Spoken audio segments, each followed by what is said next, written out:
Boa tarde a todos. O meu nome é Carlos Gordo e sou microempresário, ou seja, faço parte do grupo dos escravos, porque estou convencido que, a par dos assalariados, hoje em dia os microempresários sofrem tanto ou mais que muitos dos assalariados. Ainda ontem soube do caso mais uma pessoa que teve que receber um pacemaker à pressa, porque a pressão dos impostos é também que as pessoas não aguentam. Mas não era isso que eu queria dizer. O que eu queria dizer, eu registrei com muito apreço, tive dificuldade em perceber a intervenção dos nossos convidados estrangeiros e não tive a oportunidade da última, peço desculpa, mas eu apreciei muito a intervenção do professor Jorge Bateira e da professora Raquel, que agradeço, e a questão, queria pôr uma questão a cada um deles. Em relação à professora Raquel, foi muito grato ouvir a sua referência das portas que Abril abriu e depois que pegou, de certa forma, a Grécia e que acabou na Espanha. Acabou, entre aspas, passou à Espanha. Eu partilho exatamente da sua opinião há muito tempo. Há aqui efeitos que nós não vemos, mas que acontecem. E a questão que já me tem interrogado é: será idiotice minha sonhar que poderíamos fazer a mesma coisa, assim como se fez das ditaduras, da queda das ditaduras? Será idiotice minha pensarmos, assim como eles falam do eixo Paris-Bonn, nós pensarmos no eixo mediterrâneo, entre estes países, para começar, que ao fim e ao cabo não é mais do que a continuação do que a história que temos de há milhares de anos aqui no Mediterrâneo. E esta divisão artificial que nos fizeram, e que nós, esta ligação histórica, que a doutora saberá melhor do que eu fundamentar, história económica, cultural, social, toda, ao fim e ao cabo é retomar esse caminho que sempre tivemos, quase que me apetece dizer, face à barbárie germanófila, né, que efetivamente nos domina neste momento. Será idiotice pensar nisso? Ou seja, também pensar em Sirizas, Podemos e Juntos Podemos e outras coisas como uma nova expressão política no sul da Europa? Será que isso poderá ser uma idiotice à semelhança do que aconteceu com a queda das ditaduras? Essa é a questão que lhe deixo. Em relação ao professor Bateira, economista, a minha questão é esta. Nós há uns anos atrás estávamos convencidos. Eu peço desculpa, estou engripado e isto está aqui um bocado baralhado. Eu já agora dizia, só neste momento inscreveram-se 8 pessoas. Sim, se cada um falar 3 minutos, já estamos no fim do... Agora, se me deixar, depois na segunda. Ok. Nós há 30 anos estávamos convencidos, há umas décadas atrás, que com o advento da mecanização e das novas tecnologias de informação, o mundo ia ser um mundo mais fácil, mais agradável, mais leve do trabalho. Bom, aconteceu exatamente ao contrário, não é? Nós estamos cada vez mais dependentes, mais escravizados dos smartphones, dos portáteis, das novas tecnologias, da robotização e, curiosamente, em vez de termos mais tempo para existir, andamos todos danados para subsistir. Pessoalmente, e esta era a pergunta que eu faria ao professor Jorge Bateira, pergunto-me se no meio de, ao mesmo tempo e paradoxalmente, parece que há um acréscimo, um aumento do chamado produção de riqueza. Então, se há um aumento da produção de riqueza e, ao mesmo tempo, há um aumento da escravização das pessoas, aquilo que me parece lógico é que temos, se calhar, que pensar, se temos que pensar de outros modos. Os outros modos, se calhar, passa por pensarmos numa sociedade em que há quem pague, efetivamente, para que outros não trabalhem. Se o trabalho pode ser um bem para repartir por todos.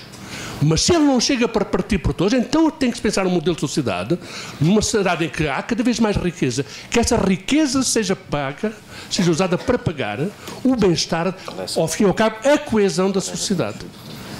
Será que também isso é uma utopia? Essa é a questão. Bem, boa noite. Eu acho que esse painel é a continuação do anterior, né? Claramente. Né? Nós estávamos falando no painel anterior que o amigo do Sócrates deu uma casa para ele em Paris, o amigo do Salgado deu 14 milhões, os meus é que não dão nenhum T0 aqui, mas essa é a continuação exata, mas isto são trocos perto do problema central do sistema. Eu vou dar um exemplo. peço desculpa, que eu sei que há alguns que não gostam de chineses, mas vou usar para a questão da escala. A China, saem os dados, que 85 pessoas têm o mesmo equivalente de riqueza, os 85 mais ricos, que 3 vezes a população da China. Então, isto é um escândalo, isso mostra que não é só uma possibilidade, mas é uma necessidade, temos um outro rumo. E isso nos impõe lutar contra aquelas coisas que blindam a possibilidade de transformação. E aí acho que já deixa propostas, que já foi falado, mas contra o Tratado Transatlântico, porque o Tratado Transatlântico é uma forma de blindar a resistência contra os povos, dos povos contra o capital. Mas também temos que discutir a União Europeia, e não me parece que é um trilema, porque a integração europeia não pode ser feita com democracia, porque ela serve para blindar exatamente, esvaziar a democracia. Porque em juntar os ricos e os pobres, bem, Davi só vence Golias na Bíblia, né? Na vida real dos mercados. Né? É impossível colocar a Malta para competir com a Alemanha, né? Colocar Portugal para competir com a França. Então, me parece que nós temos que discutir exatamente um outro rumo de integração que parece que já foi apontado aqui, que é uma frente dos países devedores do sul, do Mediterrâneo, contra o grande capital, e que significa uma outra integração, não a integração nossa daqui com os ricos, mas a integração dos povos contra o grande capital. Então, já deixa uma proposta que é uma frente dos países devedores do sul, né, para rediscutir. Que coloca também, romper, para concluir, com a última, com uma das formas de prisão que leva a que exista, junto da integração europeia, os planos de reestruturação, a austeridade permanente, que são formas também de ampliação dos interesses do grande capital, que é a questão da dívida. Né? Que primeiro essa foi construída para blindar as burguesias periféricas que quebraram na competição porque não conseguem competir mesmo, e que elas não saem no prejuízo, quem sai são os povos que pagam as contas. Então, que os ricos paguem pela crise. Então, que prisão para os banqueiros, prisão para quem endividou o país, e que peguem a propriedade dessas pessoas e que coloquem a serviço dos povos, porque não foram os povos que fizeram essas dívidas.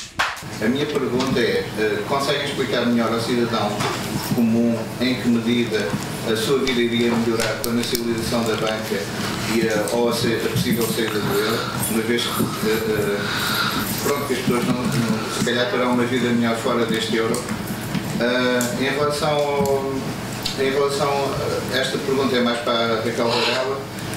Se tu estás a sentir como eu, vai haver agora um aumento da repressão sobre os movimentos de protesto. Foi aprovada agora uma lei mordaça em Espanha, que vai penalizar o protesto, e vai haver um aumento dos contingentes policiais. Se prevês, agora com o aumento do protesto em relação à austeridade que vai continuar a aumentar, se prevês um aumento da repressão dos cidadãos. Sim, boa tarde. Eu gostaria de colocar uma questão muito simples. Nós usamos constantemente à esquerda a noção de recuperação da soberania, fazendo da recuperação da soberania uma condição necessária para a existência de práticas democráticas. Essa recuperação da soberania pressupõe a existência de instrumentos através dos quais o Estado democrático consiga, de alguma forma, ter algum grau de controle sobre, entre outras dimensões da vida, a economia. Ora bem, o atual dispositivo de integração, como o Jorge Bateira já argumentou, esvaziou a soberania nacional dos instrumentos de política que lhe podem dar densidade. A minha questão é, para a esquerda em geral e para a audiência, para os intervenientes em particular, quais consideram ser aqueles instrumentos absolutamente necessários para essa recuperação da soberania? Ou seja, como é que a esquerda pensa uma estratégia, no fundo, de recuperação da soberania, particularmente, enfim, no campo económico, que me parece ser uma condição necessária para a existência de uma democracia. E isto prende-se com as duas intervenções, digamos, aquela que tocou também nos paraísos fiscais. Nós podemos apostar numa regulação à escala global dos paraísos fiscais. Mas nós sabemos que, tal como na democratização da Europa, essa regulação dos paraísos fiscais está confrontada com obstáculos de difícil transposição em termos de coordenação que é precisa à escala internacional. Ora bem, os paraísos fiscais eles nasceram em parte e facilitados pela abolição dos mecanismos de controle de capitais à escala dos Estados. Portanto, é impossível resolver os paraísos fiscais enquanto continuar a existir liberdade de circulação de capitais e, portanto, enquanto os Estados, de alguma forma, não optarem por formas de desconexão parcial em relação a certo tipo de fluxos que circulam no sistema internacional. E este é um desafio que a esquerda tem ignorado, de alguma forma, com discursos fantasistas, de alguma forma, sobre a regulação na escala europeia, sobre a regulação na escala global, quando a globalização e a europeização foram mecanismos de esvaziamento da soberania democrática e, portanto, tem na sua natureza, digamos, o esvaziamento da soberania e, logo, da democracia. Portanto, esta é uma questão que, na minha opinião, deve ser enfrentada com toda a clareza e pedir a clareza, de alguma forma, possível, no enunciar daqueles toques de política que vos parecem absolutamente centrais para desbloquearmos. Ou seja, é apenas a nacionalização da banca, é o controle de capitais, é a saída do euro, são estes três em conjunto que são condições necessárias. Vou ser o mais sintético possível. A minha intervenção também vai muito no sentido desta do João. Ou seja, todas as temáticas abordadas acho que estão subjugadas à questão da independência e da soberania. A nossa independência política, a nossa independência económica e de que forma é que a podemos alcançar. Porque neste momento é também uma das grandes questões que estão em cima da mesa.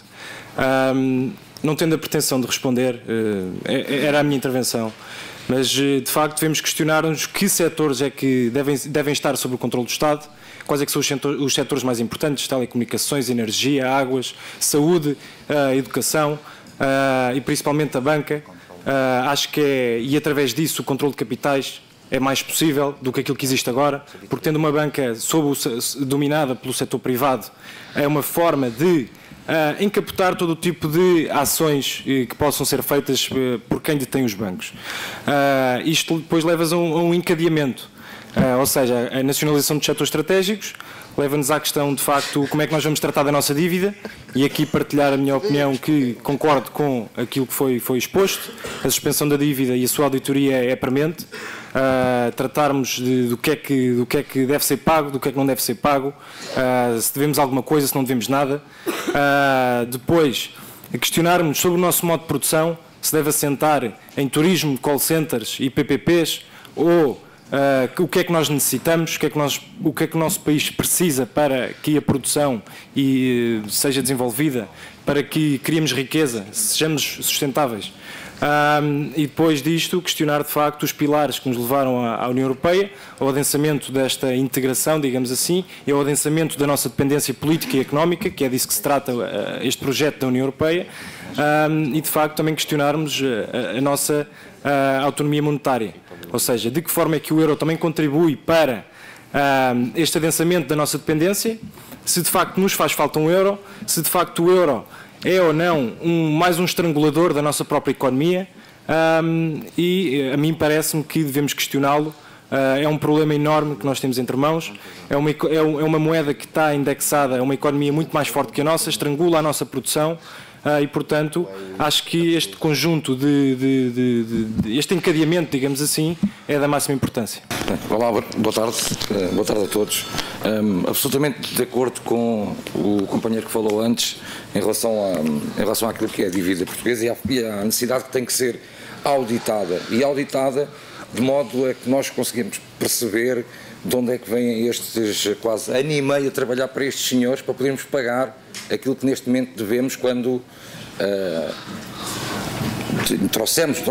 veio a Portugal um comitê de sábios, a chamada Troika, para nos livrar do buraco, e saímos com um buraco ainda maior. Acho que a dívida deve ser auditada. Quanto à suspensão, façamos-lo estremer primeiro. Vamos auditar. Eu hoje por acaso, não sei se alguém é capaz de saber, mas o Presidente do Banco Central Alemão, não é o Presidente do Banco Central Europeu, o Draghi, já lá vamos, mas o Presidente do Banco Central Alemão veio hoje dar uma entrevista conjunta ao El País, ao Le Figaro e ao República Italiano, dizer que a reestruturação da dívida põe em causa os próprios cidadãos. Este discurso vindo de quem vem só quer dizer uma coisa, é que neste momento essa ideia faz-vos recear, e faz-vos recear alguma coisa, e portanto acho que deve ser, pelo menos para os que aqui estão, e passar a mensagem lá para fora, a dívida deve ser auditada. Eu não vou tomar muito do tempo, eu tirei só 2 ou 3 notas. Não estamos mesmo mais, já não há respostas. Só vou tirar 2 notas. Uma, não sei se carreguei aqui, não. O BCE vai injetar, há bocadinho falava-se da nacionalização da banca e como é que isso se verificava depois na vida das pessoas. O BCE diz que vai injetar 129 mil milhões de euros em 4 anos em 306 bancos da Europa a taxas de juros de 0,15%. São as mais baixas. Digamos, este dinheiro pode ser injetado nos bancos, mas não chega aos cidadãos, não chegam às pequenas empresas do companheiro Carlos lá embaixo, não chegam aos cidadãos para poderem investir em si. Pronto, para concluir. Só mesmo para concluir, dizer só mais uma coisa. Eu concordo com a ideia de criar um eixo mediterrâneo, digamos assim, para fazer frente à Alemanha. O problema é este, o problema é que os partidos do poder, seja em Portugal, em Espanha, em Itália, tirando agora o Syriza, os partidos do poder estão feitos com a Alemanha, estão feitos com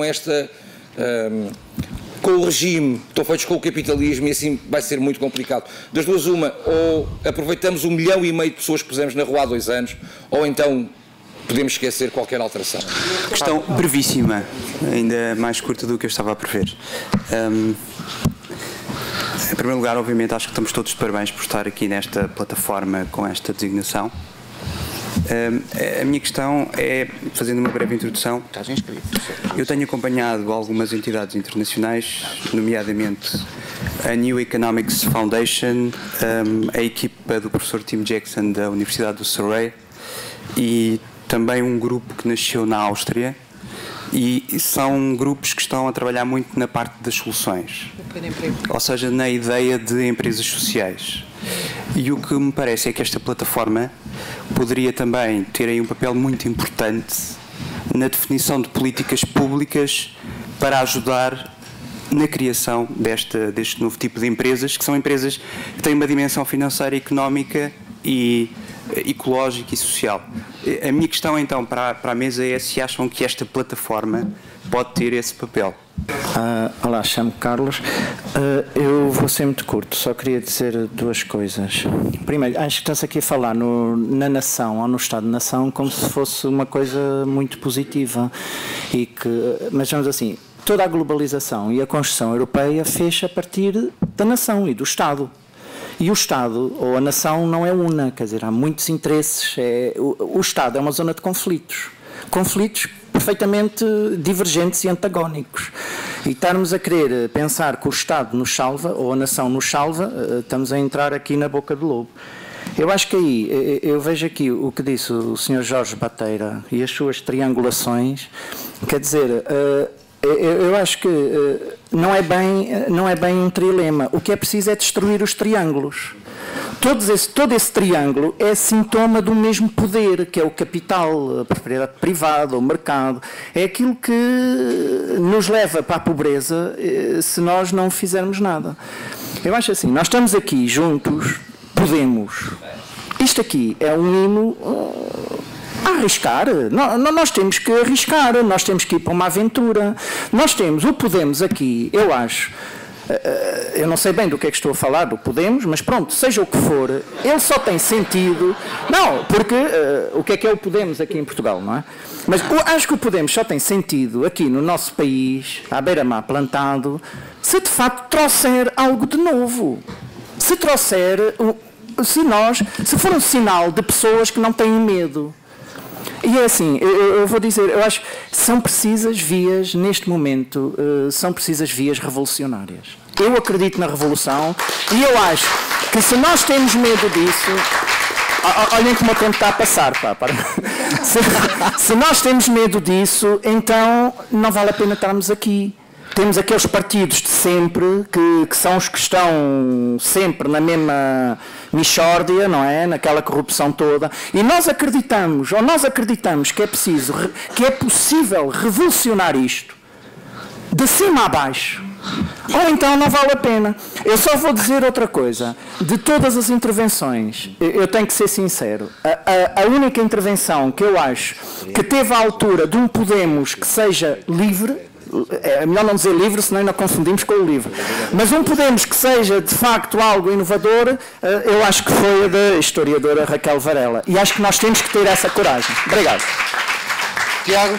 Então eu vou tentar ser curto para o Jorge Bataille apanhar o comboio, mas pronto, então muito rapidamente, o meu nome é Tiago Castelhano, eu acho muito importante o que está aqui a passar e os temas que temos, não sei se está muito perto, os temas que temos vindo aqui a debater, tanto a questão portanto, do primeiro plenário sobre a corrupção, até algumas medidas que foram faladas, desde a questão do confisco, por aí adiante, o salário dos políticos, etc., tanto como agora aqui a questão mais a nível da soberania do país, relacionada com a União Europeia ou não, com a questão da dívida, tudo isso me parece extremamente importante, mas eu aqui, pronto, tocar um pouco até na última intervenção, que eu acho que é bastante importante, e tentando também pegar e apelar para que toda a gente estivesse cá presente amanhã no plenário da tarde.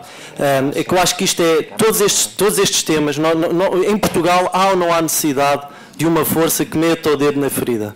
Há ou não há necessidade de uma força que meta o regime em questão, que meta esta pandilha rasca em questão? E eu acho que é isso que nós também, apesar deste debate todo que é extremamente importante, a gente tenha também sem reflexão e nos questionemos sobre isso.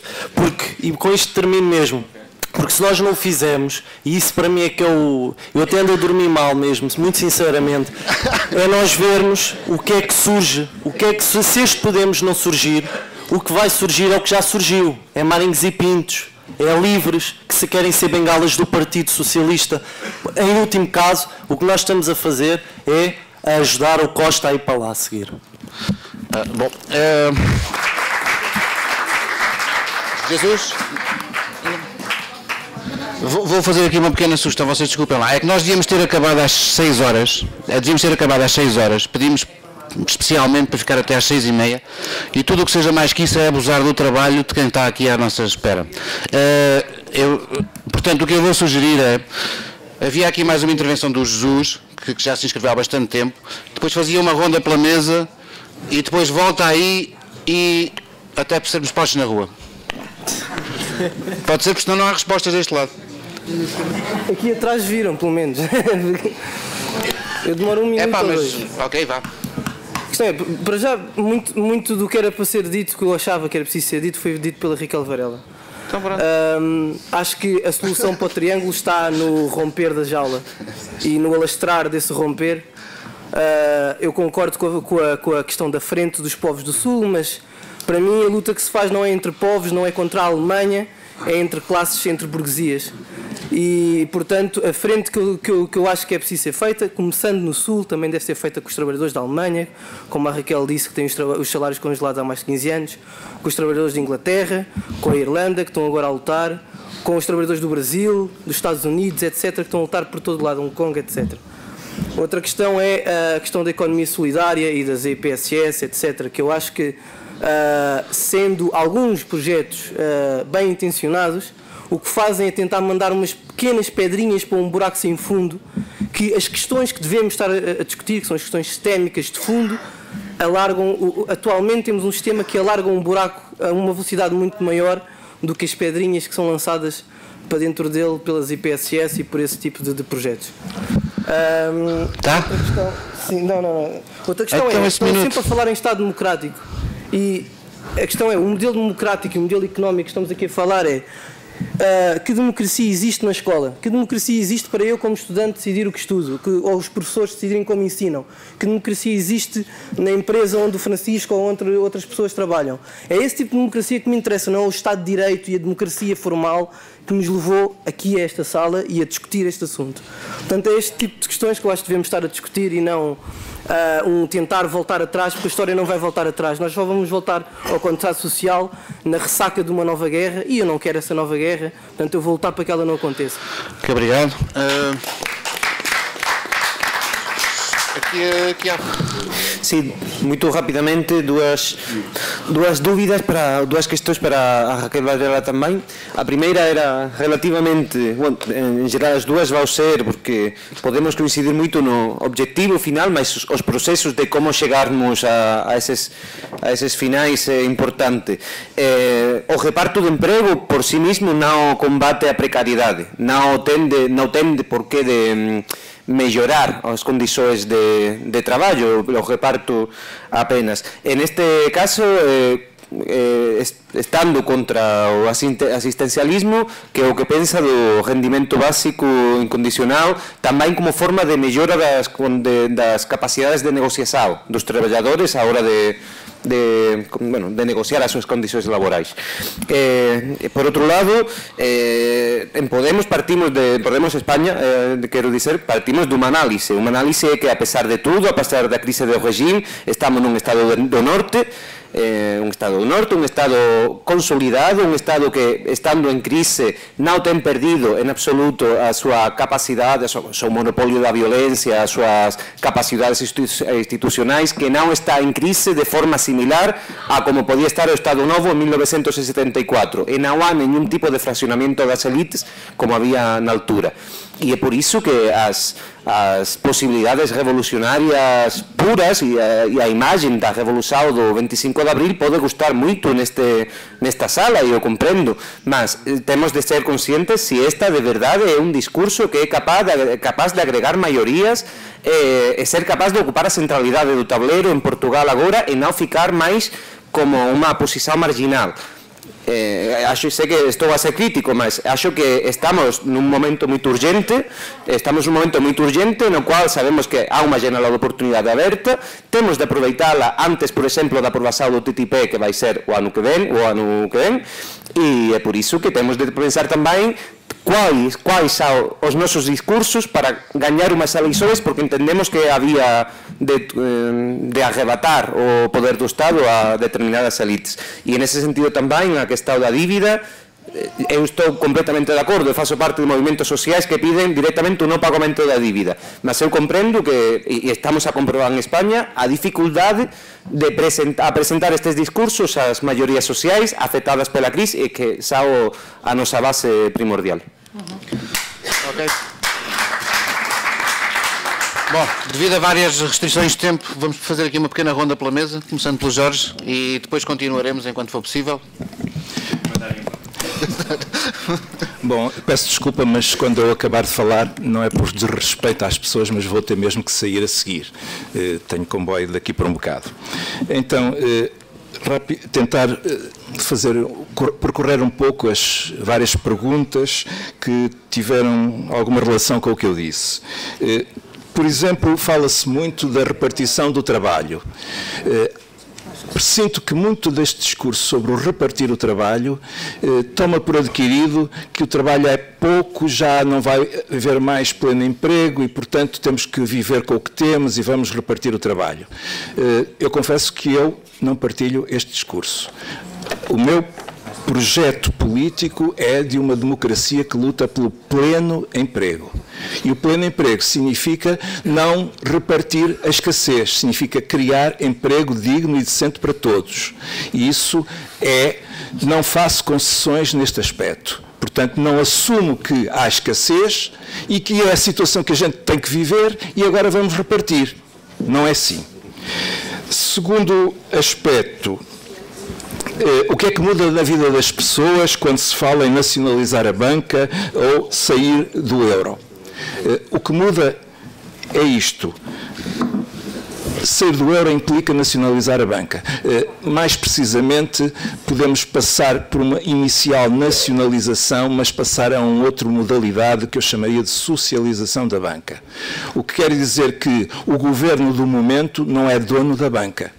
A banca é possuída pela sociedade, pelo que as administrações dos bancos públicos devem ter um escrutínio numa comissão parlamentar, eventualmente, a fórmula jurídica depois se veria, mas deveriam ser escrutinados e deveriam ter um mandato específico. as modalidades de recrutamento deveriam ser previstas de forma a prevenir a partidarização das nomeações. O que significa, portanto, que eu tenho reservas à expressão nacionalização. Preferi socialização da banca. Por outro lado, evidentemente que a especulação desenfreada que seguirá a algum partido que se proponha deixar o euro, evidentemente tem que ser cortada rente a partir de uma tomada de posse dos bancos imediata. Isso tem que ser feito. Agora, o que é que ganha a população? Muito simples, ganha a possibilidade de o país ter política económica de desenvolvimento. Sem esta autonomia, que é a da soberania da moeda, não há possibilidade de desenvolver políticas económicas que sirvam uma estratégia de desenvolvimento. Eu sempre digo que ser do euro não resolve tudo, mas é condição necessária. Depois é preciso políticas, uma política industrial, uma política de comércio externo, uma política monetária e orçamental, as políticas. E é aí que se decide o futuro. Estando no euro não temos futuro. Fora do euro podemos decidir o nosso futuro. Juntos, claro. E juntos podemos decidi-lo. Mas dentro do euro não podemos. Evidentemente que acaba a ditadura da finança, porque um Estado que tem soberania monetária não fica sob chantagem dos especuladores para se financiar. O Orçamento de Estado e o Tesouro têm uma conta no Banco Central e, por digitalização imediata no computador, o Banco Central coloca o dinheiro necessário para, eventualmente, se a coleta de impostos não chegar, serve para colmatar a diferença para pagar os salários e as pensões são pagas com os descontos dos que estão a trabalhar. E, até agora, se não fosse o desemprego de massa, nós não teríamos qualquer problema sobre o financiamento da Segurança Social. Aliás, a Segurança Social teve excedentes que estão a ser dilapidados com especulação financeira no mercado de capitais. E, portanto, o dinheiro dos contribuintes, dos que fizeram descontos, foram perdidos no casino. É esta a verdade.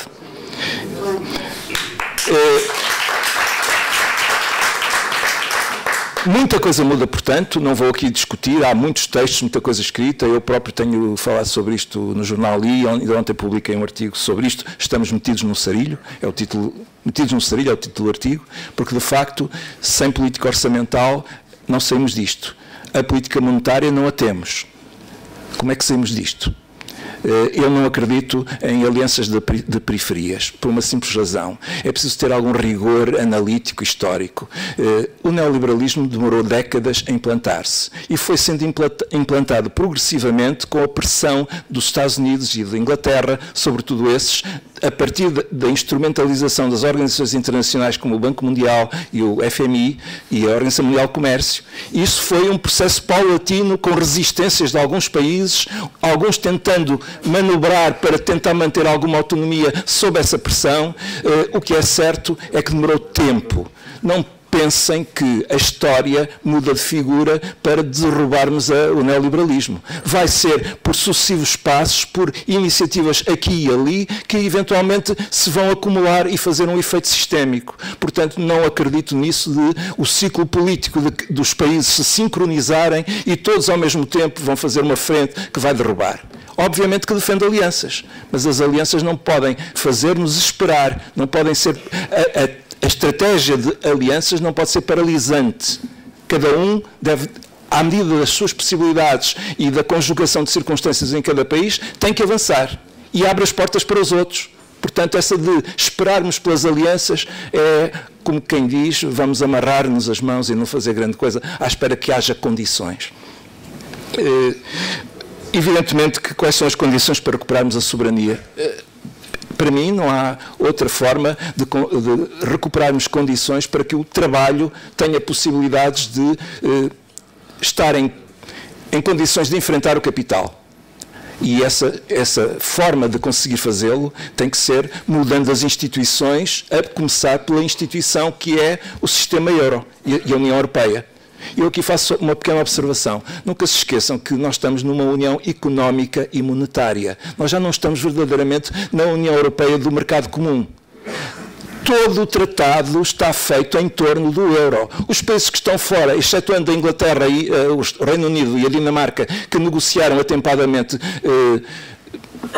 anexos de derrogação, os outros estão em transição para o euro. E só por tolerância é que vão estando fora. É esperado que todos venham entrar para o euro. Portanto, quando liquidarmos o euro, nós na prática, estamos a liquidar esta União Europeia.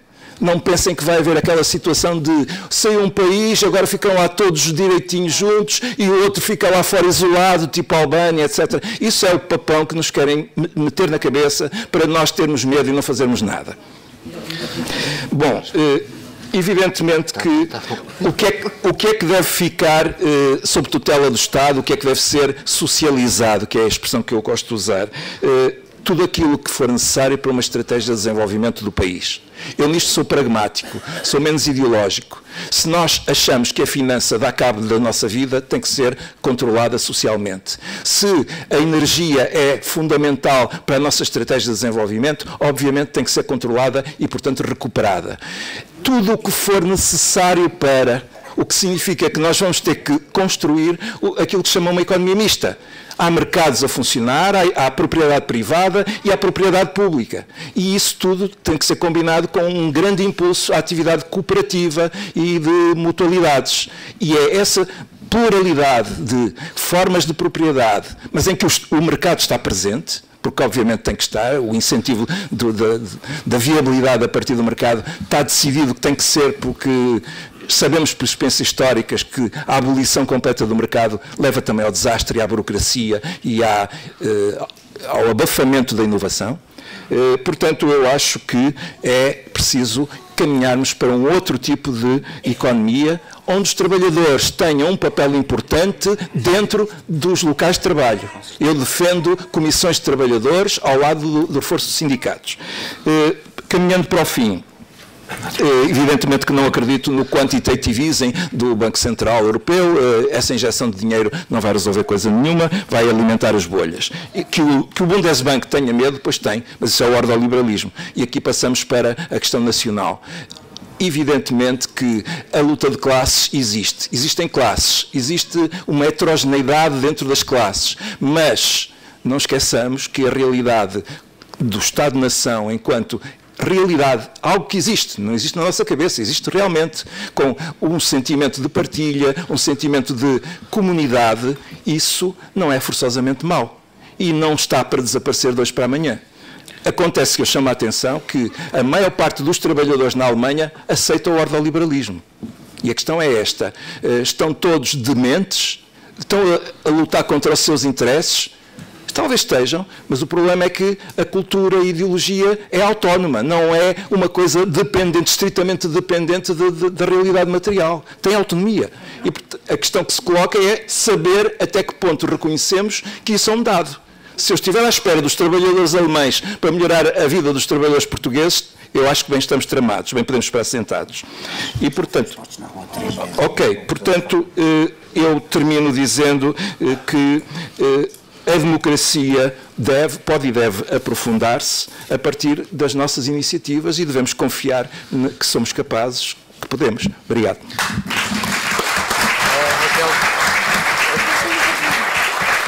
Obrigado, Jorge, por ter vindo de Coimbra. Peço desculpa por esta pressão brutal que estou a fazer sobre os oradores, mas um minutinho a cada um para acabarmos isto, fazendo de conta que não fomos já postos na rua 5 vezes.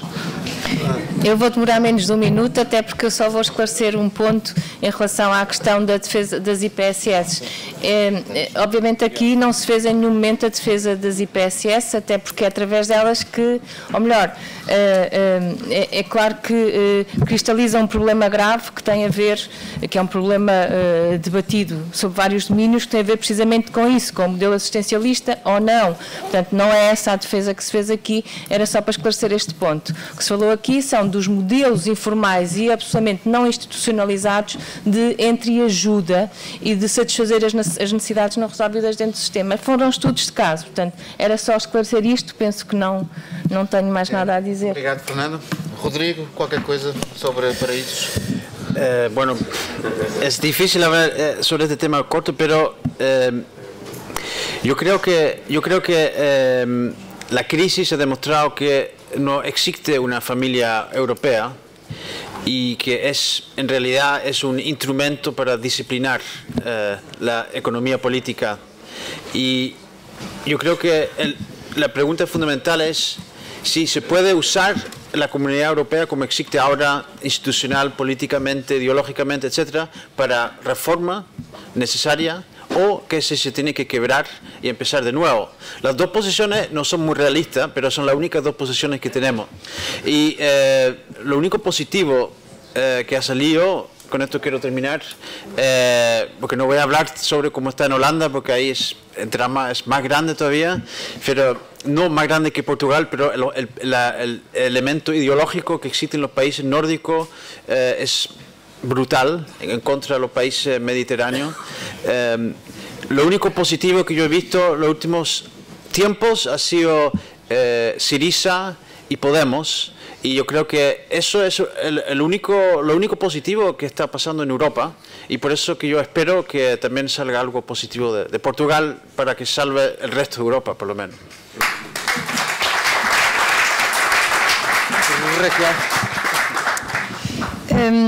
Jesus, eu creio o seguinte.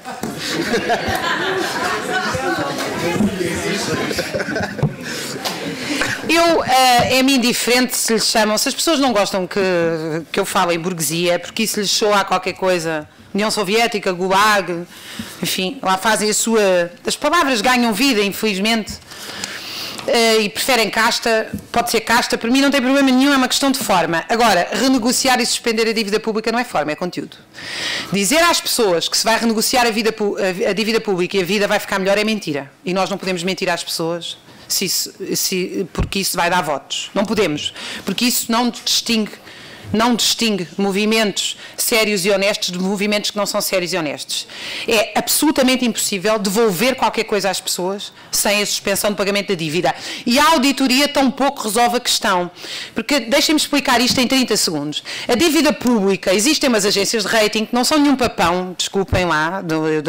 As agências de rating têm lá umas pessoas que percebem imenso do assunto, que fazem uma conta política sobre se um país, e económica, tem 3 itens, sobre se um país vai pagar ou não a dívida pública. Tanto que os índices mudam quando há grandes manifestações e uma ameaça política de pôr em causa um pedacinho da dívida pública. Portanto, se começa um movimento de trabalhadores dominante que tem acesso às contas públicas do Estado, e não é preciso lembrar que em Portugal existe o estudo, que eu tenho imenso orgulho de ter coordenado, que prova que os trabalhadores portugueses não devem 1 cêntimo e que jamais foi contestado por alguém. Portanto, a dívida não é alocada aos trabalhadores, mas ainda que fosse preciso fazer esse estudo, uma agência de rating imediatamente fazia descer a hipótese do país cumprir com a dívida. Portanto, isso são voltas para ir dar ao mesmo. Eu penso que, eu não acredito que a Espanha não tenha divisões nas suas frações burguesas. Eu acho que a ameaça de independência da Catalunha é, acima de tudo, dirigida por uma fração burguesa que não está capaz já de dividir os lucros com a Espanha Central. E até acho que a Espanha provavelmente rebenta primeiro Portugal, justamente porque as divisões das suas frações burguesas são mais acirradas por causa dessa divisão nacional. É possível que isso aconteça, também porque a crise do PCE começou muito mais cedo, que deu espaço ao Podemos, e em Portugal continua a haver um partido comunista fortemente centralizado e muito hegemónico em setores de vanguarda do movimento operário, o que torna difícil movimentos sociais de base se erguerem. Portanto, eu seria mais otimista em relação à Espanha do que tu. Aliás, estou à espera que vocês comecem e nós, inspirados, vamos atrás. Sobre a questão da divisão do trabalho, ela é uma questão de princípio. Ela é uma questão, claro que quando eu falo em divisão do trabalho, falo sem redução salarial e com direitos laborais. Portanto, isso está, para mim é um dado adquirido, eu nem explico, porque a ideia de um trabalhador não ter direitos laborais é algo impensável. Sobre a questão que foi aqui referida do Estado, que é uma questão profundamente complexa que nós temos que encarar com muita seriedade. Há um setor forte dos economistas keynesianos que diz que nós vivemos um problema da ausência de intervenção do Estado na economia. Ora, o Estado nunca interveio tanto na economia como hoje. O Estado controla neste momento toda a economia através da dívida pública, através de uma asfixia fiscal absolutamente histórica, através da regulação da flexibilização laboral. Eu gostava de lembrar que o Estado não desregulamentou o mercado de trabalho, ele regula a flexibilização laboral, nomeadamente através de 2 ou 3 mecanismos muito rápidos. O Estado... Vejam bem, quem é que operou os cortes salariais nos últimos 3 anos em Portugal? Não foram as empresas, foi o Estado. Como? Cortando no setor público, que serve de exemplo ao setor privado. O setor privado vai atrás. Como? Cortando nas horas extraordinárias. É o Estado que está a cortar, não são os patrões das suas empresas diretamente. É o Estado que está a fazer esse serviço. Colocando 200 mil trabalhadores pagos pela Segurança Social, o que tem uma pressão sobre os salários absolutamente brutal. Ou seja, a média, há empresas que estão a pagar 200 euros aos seus trabalhadores, porque o resto está a ser pago sobre a Segurança Social. Isto implica uma descida salarial de todo o país e, portanto, neste momento, aquilo que era um conflito dentro da empresa, o patrão vai e diz que vai reduzir o salário, o trabalhador diz que não, neste momento é feito massivamente pelo aparelho de Estado. Portanto, o Estado nunca teve tanto poder e faz-me imensa confusão que se apele a mais intervenção do Estado, quando eu acho que nós temos Estado a mais, e acho que, aliás, nós não precisamos de Estado para nada. Porque salário social, o chamado Estado Social, é o salário social. E o resto pode ser constituído, ou seja, eu acho que muito mais do que influenciar o aparelho de Estado, trata-se de construir poderes paralelos ao Estado. E eu penso que as assembleias de base dão uma resposta muito importante a isso, o controle sobre a banca, etc. Aliás, eu concordo com praticamente tudo o que o Jorge Bateira disse. A minha piada de economistas, gostava de dizer que eu às vezes fico, não era jamais para ele, era para aqueles economistas liberais que aparecem na televisão, porque eu não sou economista e ele é, depois eu fiquei a pensar se eu tinha dito se eu tinha sido mal interpretada. Deste lado são todos economistas. Não era essa a minha ideia. Sobre a questão dos alemães e também dos chineses que foram aqui referidos, eu penso que essa ideia de fazer uma frente do sul da Europa, quer dizer, eu acho que a grande frente que nós temos que fazer é com os trabalhadores alemães à cabeça, e foi isso, aliás, a grande tragédia do século XX é a ausência dessa frente, não é? A Revolução Russa evolui para a maior degeneração burocrática e ditatorial da história, que é o stalinismo, por causa da derrota da Revolução Alemã à cabeça, brutalmente derrotada em 19 e 23. Há 17% da população de Berlim que recebe a Hartz-IV, o chamado rendimento mínimo.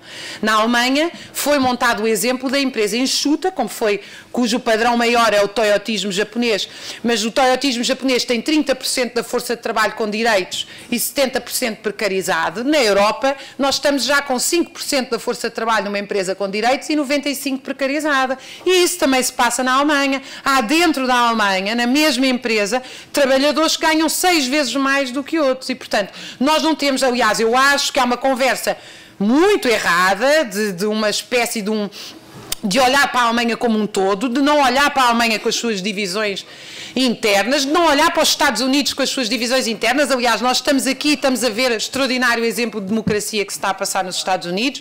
Deve-se distinguir aquilo que são os negócios, nomeadamente os negócios chineses em Portugal, que alguém aqui referiu, daquilo que é a população. A população chinesa tem sido, aliás, tem pago, aliás, o preço da miséria mundial como ninguém. Eu, aliás, anseio imenso pelo momento em que os Estados Unidos vão retirar o seu dinheiro todo da China e os chineses logo a seguir vêm cá retirá-lo também, e a população chinesa se revolta em massa e volta a pôr em causa aquela barbárie que é um capitalismo selvagem feito sob as botas de uma ditadura de um partido que se disse chamar comunista. Sobre a questão das divisões... Eu queria só deixar aqui uma nota, não posso deixar de o dizer porque isso tem... Vou terminar. A questão das empresas sociais e do rendimento básico de inserção. Eu sou contra o rendimento básico universal, porque eu penso que o rendimento básico universal vai ser entregar um cheque de 500 euros às pessoas para irem comprar aquilo que hoje é gratuito no Estado Social. Ou seja, eu sou a favor de que toda a gente tenha acesso à saúde, à habitação, à educação, à cultura gratuitas, mas sou contra que se entregue um cheque de 500 euros às pessoas para irem comprá-lo ao mercado, ainda por cima cheque esse que entra numa conta bancária e garante o capital portador de juros. Ou seja, eu acho que o rendimento básico incondicional é uma forma de mercantilizar o Estado Social que está a ser destruído. E acho que é preciso ter muito cuidado com as empresas sociais e as IPSS, porque o Milênio BCP encomendou um estudo que diz que há potencialidades de 5,4% do PIB nas IPSS e nas empresas sociais, e a Segurança Social está prestes a autorizar as IPSS a gerirem prestações de serviço, ou seja,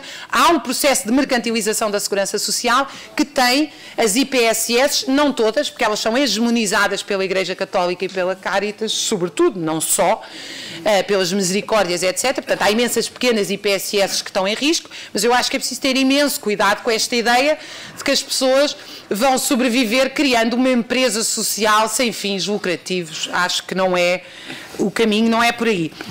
Sob as perspectivas demasiado utópicas de um processo revolucionário no sul da Europa. Eu acho que os processos revolucionários são inevitáveis.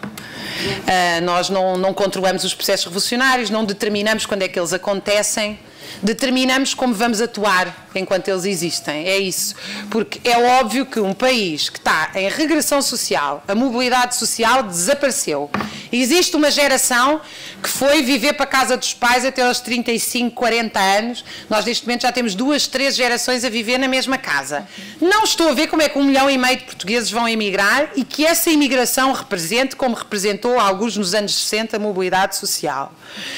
E, obviamente, basta olhar, aliás, para estas sucessivas prisões para perceber que as divisões internas deste bolo estão a vir ao de cima e está a acontecer uma crise de regime que é respaldada numa coisa que eu acho extraordinária. 50% dos portugueses diz o seguinte: o voto, neste contexto, tem-se revelado essencialmente inútil e esta democracia representativa não é suficiente. E, portanto, nós temos que encontrar outras formas de democracia que sejam, que não signifiquem passar um cheque em branco a alguém que de 4 em 4 anos é eleito e não tem mais nenhuma justificação a dar aos seus eleitores, quando nós podemos ter uma democracia baseada nos locais de trabalho e moradia, em que os eleitos são representantes, são revogáveis quando não cumprem as ordens imediatamente e em que as pessoas são chamadas diariamente a fazer uma coisa muito cansativa, mas que é a verdadeira democracia, que é decidir a sua vida no dia-a-dia, e é isso